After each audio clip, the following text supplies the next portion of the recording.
Hey guys, Sterling here, and I am beyond excited for this one because today we are talking one of Bleach's most popular and iconic characters, the ultimate snake in the grass, Gin Ichimaru. More specifically, we are exploring and discussing a story in which this incredibly strong prodigy Shinigami is successful in taking down the seemingly unstoppable Sosuke Aizen. What would he have done afterwards? Gone on the run? Does he attempt to fight? Or does he just turn himself in and spend the rest of his days in the prison that is Mugen? Guys, sit back as we resurrect this legendary character and we explore everything Gin Ichimaru. And what if Gin successfully slayed Aizen? Now, the setup for this one is actually pretty simple, but still a lot of fun. The Hogyoku just doesn't resurrect Aizen. So in this story, Gin's incredibly strong Bankai is enough to put down the godly Sosuke, and Gin is able to escape with the Hogyoku.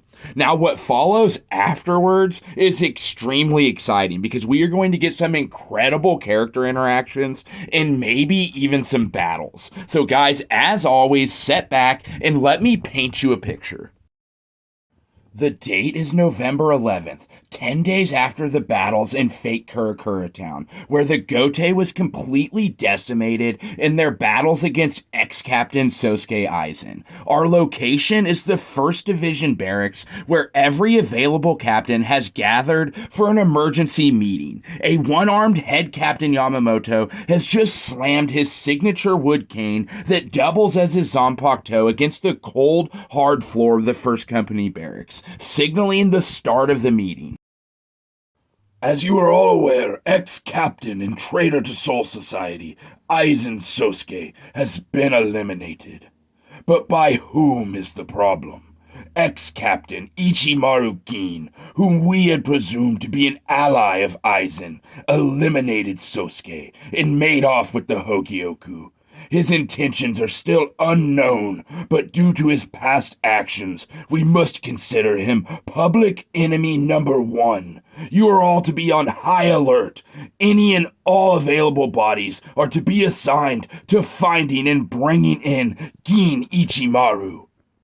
Alright guys, there you have it. Our story is starting to take form, and we have a head captain Yamamoto addressing all available captains about the Gin situation. Now guys, the Soul Society at this point is in dire straits. They're still licking their wounds from the battles against not just the Espada, but the whooping that Aizen put on them. And guys, in the original story, Gin never got any type of credit for what he almost did to Sosuke. Like, Gin almost did it. That's why this hypothetical what if is so much fun. Because now we slide into almost a mini arc where Gin is public enemy number 1. Now, I find this captain's meeting to be extremely interesting because, like I mentioned, the Soul Society is on high alert. But everyone is also somewhat confused about Gin's actions. Because, like I said, guys, no one saw Gin almost destroy Aizen. But in this what if, they did. So we're going to have everyone in Soul Society confused about Gin's actions. Like, obviously, we're going to have very inquisitive captains like Kuraku trying to piece everything together, trying to see if maybe Gin had a higher purpose. Now, obviously, we know that Gin just wanted to more or less extract revenge for Rangiku, his only friend, and then give her piece of her soul back. But as far as where Gin stands, we fully don't even actually know. Like, does he hate the Soul Society? Does he hate Soul Reapers? Did he just hate Aizen? Now, like, we're going to get into what Gin's doing later on, and I think you guys are really going to enjoy what we came up with. But as far as Gin being a good guy, he's definitely not a good guy. And so I believe the Soul Society, like I mentioned, is going to perceive him as a major threat, and rightfully so. Most captains are pretty pissed off at Gin. He's a traitor. Obviously, we've got Shinji, who's extremely mad at Gin for what he did to Haori. Now, speaking of Haori, Gin did not have to do what he did. You know, the whole Shinzo, and then there's two pieces of Haori. Anyways, he did not have to go that far, guys. He didn't have to go to Rukia's execution cell and give her hope and then crush it either. What I'm getting at is Gin is probably not a friend to the Soul Society. Now, obviously, he's loyal to Matsumoto, but Gin is definitely a threat to Soul Society. And anyone that's going to scream in the comments, Sterling, they would pardon Gin. Guys, I do not think they would pardon Gin. Not only because the actions that I just referred to, like going out of his way to be sadistic, but guys, Gin is an extremely strong Shinigami, one of the very strongest. He's a prodigy, but not just that, he's equipped with so much information, it's unreal. And on top of that, he has the Hogyoku. Guys, you have to keep in mind that when it comes to knowledge of the Hogyoku, there's three people that know absolutely the most. And it's Kisuke Urahara and obviously Sosuke Aizen.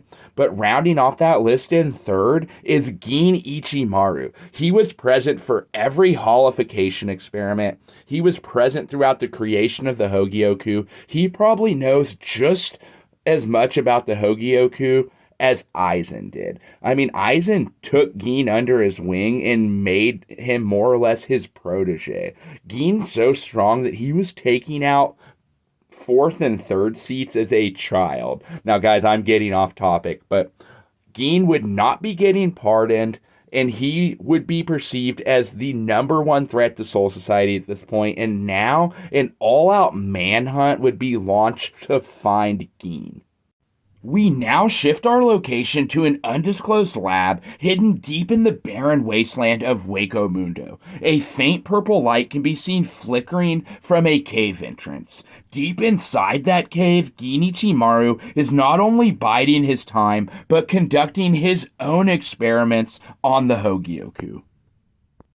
Alright guys, here we go. Now we get to dive into the funnest part and the meat of this video. We're going to speculate on what Gin would have done if he was successful in destroying Aizen and making off with the Hogyoku. Now obviously going forward, this is all headcanon. Most of these what if videos are, but it's educated headcanon. Now first of all, I think Gin's going to find himself a sweet spot in Hueco Mundo where he can hide out and bide his time. I'm sure there's, like I said, an undisclosed lab somewhere that only him, Kaname, and Aizen knew about, and with the other two being gone, Gin would be the only person with the knowledge of the location of this lab. So Gin would be deep in this lab, like I said, performing experiments. Now, a lot of you are probably screaming to yourselves, Sterling, Gin is not going to be performing experiments on the Hogyoku. He doesn't even care. But guys, that's where I think you'd be mistaken. I think Gin deeply cares about the Hogyoku.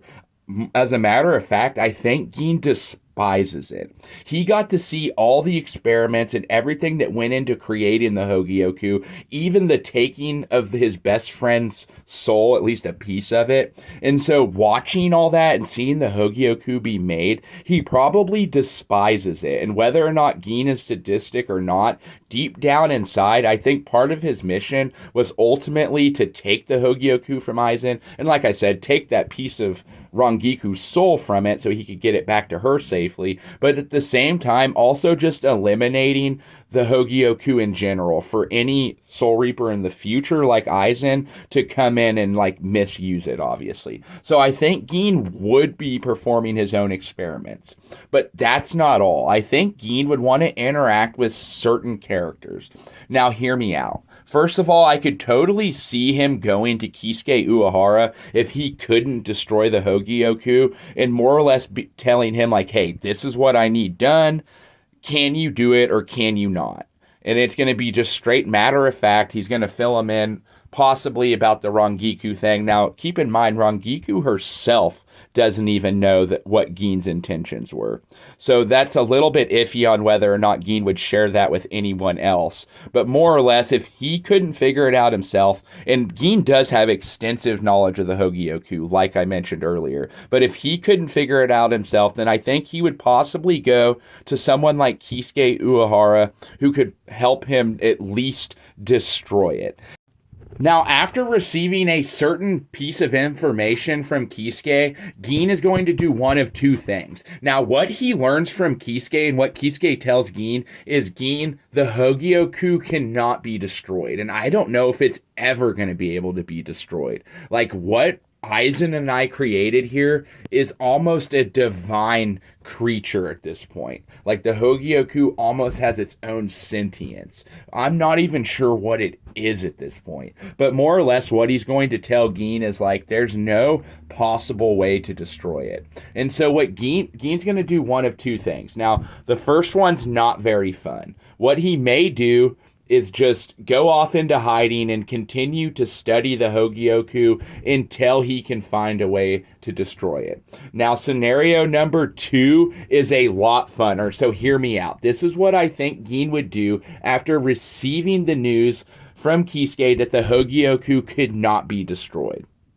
So after receiving the news that the Hogyoku cannot be destroyed, I could totally see Gin doing something like this. So we would have Gin and he would get the message out to Soul Society and the Gote 13 that he was getting ready to start his own war and that they better be ready, and he would give them a date that they would all need to prepare for to meet him on the battlefield. So time would go by and everyone would be getting ready for battle, and that date would come and Gin would show himself. Now guys, this is where things get incredibly fun. Now the Soul Society, they're going to get all troops on hand, all troops on deck that are able to fight and possibly have to take down this new threat that is Gin Ichimaru. So someone that they're going to give a ring to is obviously Ichigo Kurosaki. He's going to be there. Now, the interesting thing about this is the version of Ichigo is Dangai Ichigo, because with Gin destroying Aizen, there was never a need for Ichigo to ever use the Mugetsu form, hence he never lost his powers. So not just Soul Society is going to greet Gin on this day, but also an extremely strong Ichigo Kurosaki. And of course, Maximoto is going to be there. She's going to hear about this declaration of war from Gin, and she's going to want to be there to figure out what is going on with this guy. Now, Maximoto, she's been completely distraught this entire time that Gin's been in hiding. She's like, what is going on there? Now, as far as Gin and Rangiku's relationship, I just think they're really good friends. A lot of people ship them. Anyways, tell me in the comments below, do you think that there was any romantic relationship going on between Gin and Maximoto? Anyways, that's a side tangent. But Maximoto, the entire Gote 13 and Ichigo would be there on that day to greet Gin with, and obviously Gin's there too, and he has the Hogyoku. And that's where things get fun, because Gin shows up out of a Gargantua with the Hogyoku, and he's like, long time no see, guys. Like, are you ready for this? And so he would look around and make sure that everybody that he wanted there was there. So he, first of all, he would see Ichigo and be like, wow, kid, like, you sure have come a long ways. Because Ichigo and Gin did battle in the fake Kurakura Town arc, and Gin was almost training Ichigo up to be his, like, contingency plan if he were to fail in taking down Aizen. I mean, Gin even says to Ichigo at one point, like, hey, if you don't want to do this, then just go home. And what Gin meant by that was, like, if you aren't ready to, like, nut up and take down Aizen, then just go home and I'll do it myself. But my point being is he's going to see Ichigo in this Dangai form, and you're going to get a similar scene to where Gin was dying and he goes like, oh, I see it in your eyes. I see that you're stronger now. Now, obviously, Gin's not going to be dying, but he's going to take a look at Ichigo and be like, okay, this is a good thing. Like, out of all the Soul Reapers I've interacted with, this kid seems to be the best of them all. And now he's extremely strong. I think, now, like I said, all this is headcanon, but I do think Gin would be happy to see an extremely strong Ichigo. He would also want to make sure that Urahara was there, and like I said, obviously Maximoto. And so we'd have Gin, and he'd be psyching everyone out, getting ready to launch this massive attack, and then out of nowhere, he'd probably be like, psych. And like I could totally see Gin doing this. He would just totally psych the Gote 13 out. He'd be like, "You guys didn't actually think I came here to fight you, did you?" And then, he'd laugh and typical mysterious Gin. But what Gin would be doing here is more or less not a swan song, but he'd be dotting all his I's and crossing all his T's. So first of all, he'd see Ichigo is there, and he would know that at least the universe is in good hands, obviously, with someone like Ichigo being as strong as he is. Now, with Kisuke being there, I think he would hand over the Hogyoku to Kisuke and be like, okay, this is... like, I need you to somehow find a way to destroy this thing. Like, we can never let this thing get into the hands of someone like Aizen again. And the fact that you idiots let him do what he did, like, I don't even know if I can trust you guys going forward. But I think Gin would choose Kisuke to be the one to, because he knows that Kisuke is smarter than him. And if Gin couldn't find a way to destroy it, then I think he would ultimately leave that in Kisuke's hands. So there was never a big battle. All Gin wanted to do was show the Soul Society, like, hey, there can be another Aizen if you guys don't pull your heads out of your asses. And obviously, like I said, I think he would be pleased to see Ichigo. But one last T to be crossed, and who knows if he would do this or not, but he may dash away with Matsumoto and at least explain to her all his intentions and motives. Now, like I said, that's totally headcanon, and that's actually reaching out a little further. Gin may just actually be satisfied with that. Aizen's dead. The Hogyoku is in at least somewhat trustworthy hands. Ichigo's strong enough to take down any threat that may come in the future. And at this point, now a lot of you may not find this fun, but I think Gin, after all this, would literally just turn himself in. Yes, I think Gin would ultimately just turn himself in. He would spend the rest of his days in the Mugen, and he'd be completely fine with that, knowing that Matsumoto is safe, knowing that Ichigo's out there, he can protect the universe per se.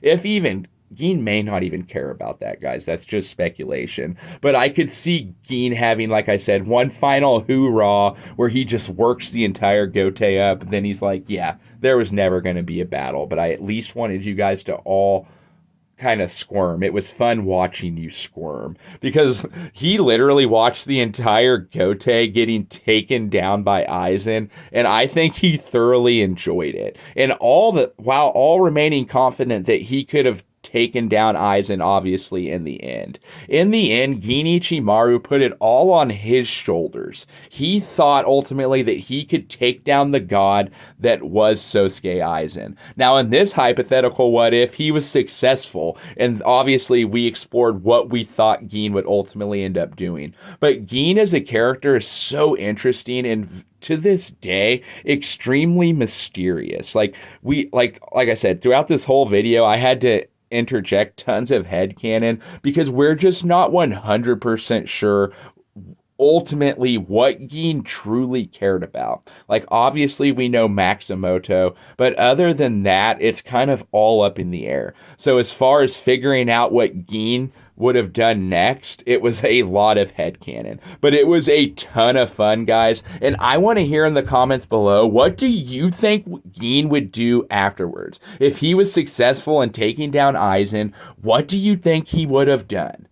Now, not so fast, because our what if doesn't end with Gin turning himself in. With Gin being the one to take out Aizen, so much changes going forward. First of all, going into the Quincy Blood War, there is no more Hogyoku amped Aizen. So Kuraku cannot go down to the Mugen and recruit Aizen to help us in the war. And ultimately, without Aizen, we lose that war and Yuha wins. But on the plus side, in this hypothetical, we have a Kisuke that now has access to the Hogyoku, and he's been performing experiments, and there's a good chance that he's been able to use the Hogyoku to further strengthen Soul Society. So that could mean anything from more holified captains all the way to technology that stops the Quincy from even being able to take the Bankais from the captains in the first place. So much changes if Gin is the one to take down Aizen.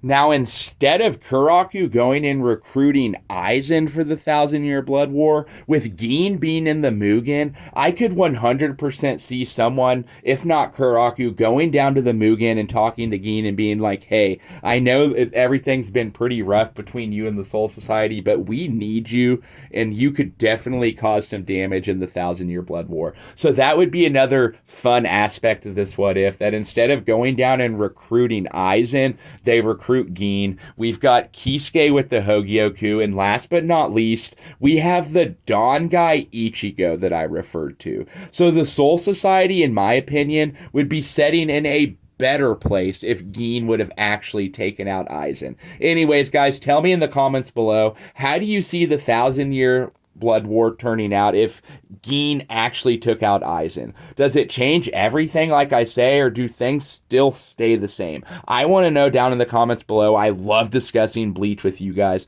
I love discussing what ifs, guys. I wanted to apologize for not getting an upload out last Friday. I was extremely sick. Like, I think I had that disease that took Itachi out, but don't worry, guys, I survived it. I'm healthy now. Obviously, we did this video today, and we will do another What If next Friday. Guys, I cannot wait. If you have an idea for a future What If, drop it in the comments below. This What If Gin survived video was requested by hundreds of you, so I could not wait to finally dive into it. That's just what I think would happen. I want to know what you guys think would happen if Gin ultimately took out Aizen. Guys, it's been a blast, and until the next video, this is Sterling signing out.